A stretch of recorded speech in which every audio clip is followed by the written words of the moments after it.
Hello guys, welcome back to my channel. তোমরা কেমন আছো? আশা করছি সবাই ভালো আছো। তো একটা নতুন ব্লগে আবারও সকলকে ওয়েলকাম। তো এখন বাজে সকাল 8টা। এখন থেকে ব্লগটা স্টার্ট করছি, ভিডিওটা স্কিপ না করে কন্টিনিউ দেখতে থাকো। তো আমি এইমাত্র উঠলাম ফ্রেশ ট্রেশ হয়ে, এবার হরলিক্স বানাবো, হরলিক্সটা খাবো, দেন বাকি কি করছি তোমরা দেখতে থাকো। তো সকালে হরলিক্সটা খাবার পর এখানে টিফিন নিয়ে চলে এসেছি, আর টিফিনে ছিল গরম গরম পরোটা আর ছিল কষা মুরগির মাংস। তো এত সকালে কষা মুরগির মাংস থেকে সবাই কনফিউজ হচ্ছে, তাই না? এত সকালে মুরগির মাংস কেন? এত সকালে কোনো রিচ খাবারই রান্না হয় না বেশিরভাগ বাড়িতে আর কি। তো এটা ছিল কাল রাতের, এটা একদমই সকালকার না।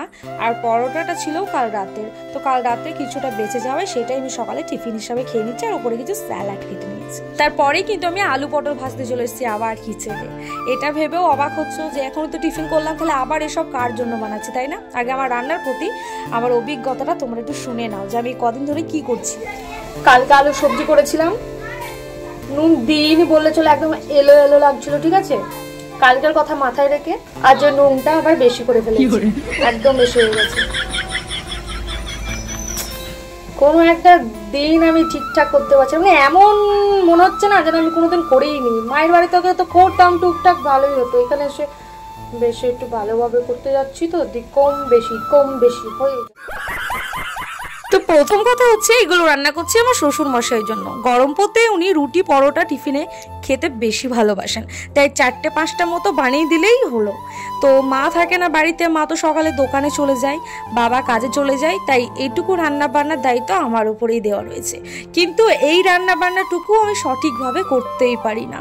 কোনোদিন একদিন সবজি নুন বেশি করে ফেলছি, তো কোনোদিন কম। আমার সাথে এটা কেন হচ্ছে আমি একদমই বুঝতে পারছি না, কারণ টুকটাক আলু চচ্চড়ি রান্না বান্না, প্রায় টুকটাক রান্না বান্নাগুলো কিন্তু আমি ভালোই করতে পারি, কিন্তু এখানে এসে এমন হচ্ছে কেন আমি বুঝতে পারছি না। তারপরে যাই হোক, রান্না বান্না করার পর কিন্তু রান্নাঘরটা একদম পরিষ্কার করে আমি টমির মাংস বসিয়ে দিয়েছি। তারপরেই বাবা চলে আসলো।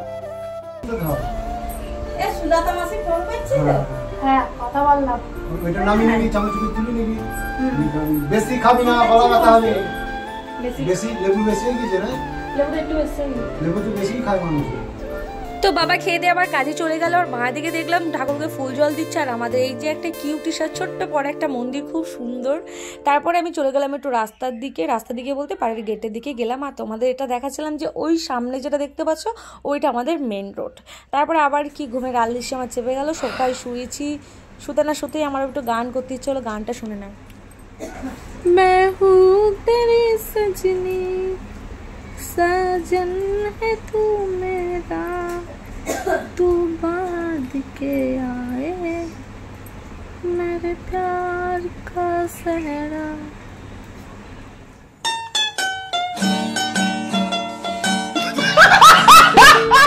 আমার এই গানটা শোনার পর কার খিটকেলি হাসি পেলো বলো? খিটকেলি হাসি বলতে একটা হা হা করে বোঝায়, একটা নর্মাল মিচকি হাসি বোঝায়। তো আমার তো খিটকেলি হাসি পেয়েছে। তোমাদের যা যা হাসি পেয়েছে তোমরা অবশ্যই কমেন্টে জানাও। দিচ্ছি তো একবারে বেশি দিয়ে দিচ্ছি, আর একবারে দিচ্ছি তো দিচ্ছিই না। যখন তরকারি করবি আগে অল্প লবণ দিবা, তারপরে যখন দেখবা হ্যাঁ হই এসছে, মানে আরেকটু বাকি আছে, হ্যাঁ, এরকম করে হাতের তেল নিবা, দিয়ে আগে চিকি দেখবা কেমন সব কিছু দিয়েছি না।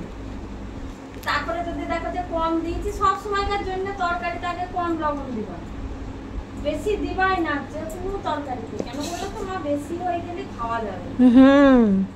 সেই সকালকার টিফিন নিয়ে শাশুড়ি মায়ের সঙ্গে গল্প হচ্ছিল, ওখান থেকে কিছু আমি জ্ঞান অর্জন করলাম বলতে পারো রান্নার ক্ষেত্রে। তো যাই হোক, ওখান থেকে কিছু শোনার পর আমি ছাদে জামা প্যান্ট তুলতে আসি, স্নান করবো যেহেতু। তো এখানে টিকটকের স্টাইলে আবার কিন্তু আমি স্নানটা করে ফেললাম। টিকটক ব্যান্ড হয়ে গেলেও কিন্তু এইসব স্মৃতি আগাগোড়াই কিন্তু সব ছেলে মেয়ের মনে আছে, যারা একদিন টিকটক করতো। আমি তো করতামই তখন। তো স্যারটা সেরে নেওয়ার পর চলে গেলাম কিচেনে। এখানে দেখলাম এখনো কিন্তু রান্না বান্না সব প্রায় শেষ হয়নি, ডিমের ঝোলটা এখনো রয়েছে। তো বাবা যেহেতু ডিম খায় না, সানি বাড়ি ছিল না, তাই 3টে আমার আর মাম্মির জন্যই করা হচ্ছিল, শাশুড়ি মার জন্য। তারপরে মা এখানে আমার খাবারটা বেড়ে দিল, এখানে আমি খেতে বসে পড়লাম। তো খেতে খেতে আমি ক্যামেরার সামনে সেট করতে গেলাম, কিন্তু ক্যামেরাটা কোনো মতেই দাঁড়ালো না। তারপর আমি একটু রেস্ট করেছিলাম, ঘুম থেকে উঠে আমি ক্যামেরাটাকে একটু বকা দিচ্ছিলাম যে কোনো রকম নড়াচড়া করবি না, চুপচাপ থাকবি, কারণ এর আগে কিন্তু একবার পড়ে গেছিলো। তারপর কিন্তু এখানে আমি রেডি সেডি হয়ে বেরিয়ে পড়লাম রাস্তায়, কেননা আজ যাব কিছু কেনাকাটা করতে। তো আমাদের বাড়ি থেকে সোজা টোটো ধরে চলে গেলাম দেবগ্রাম আর স্টেশন বাজার দিকে। আর আসছিল সানডে, তো রবিবারে দেবগ্রামে প্রতিনিয়ত হাট বসে, আজও বসেছিল। তো বাইরের আমি কিউটিসা জামাগুলো দেখছিলাম, বেশ ভালোই লাগছিলো। তারপরে আমি যে সমস্ত জিনিসগুলো নেবো আর কি, তার জন্য দোকানে চলে গেলাম, এটা স্টোল নিয়ে নিলাম। তারপরে দেখছিলাম চিকেন কারি কুর্তি। তো এই ব্লগটা হ্যাঁ অনেক দিনকার আগেকারই, এই কুর্তিটা পরে তো আমাকে দীঘার ব্লগে দেখতে পেয়েছো। তো এই ব্লগটা তারও আগেকার, আমার এডিট করতে অনেক লেট হয়ে গেছিলো, পড়েই ছিল, তাই আজও এডিট করে নিচ্ছি। তো এখানে চিকেন কারি কুর্তিটা নেওয়ার পর টুকটাক যে সমস্ত জিনিস নেওয়ার ছিল আর কি, তো ওগুলো নেওয়ার পরে আমি ফুচকা খেতে চলে গেছিলাম। তো ফার্স্ট যে স্টলটায় গেছিলাম, ফুচকা একদমই ভালো ছিল না, তাই সানি আমাকে ওনার চেনাশোনা একটা কাকুর কাছে নিয়ে আসে, ওখানে খাওয়ার পর বাড়ি চলে আসি। তো গাইস ভিডিওটা যে এখানে এন্ড করছি, ভিডিওটা ভালো লাগলে অবশ্যই একটা লাইক এবং সাবস্ক্রাইব করে দিও, আর কারো কিছু যদি জানার থাকে কমেন্ট করো, অবশ্যই রিপ্লাই করো। তো আজকের মতো টাটা।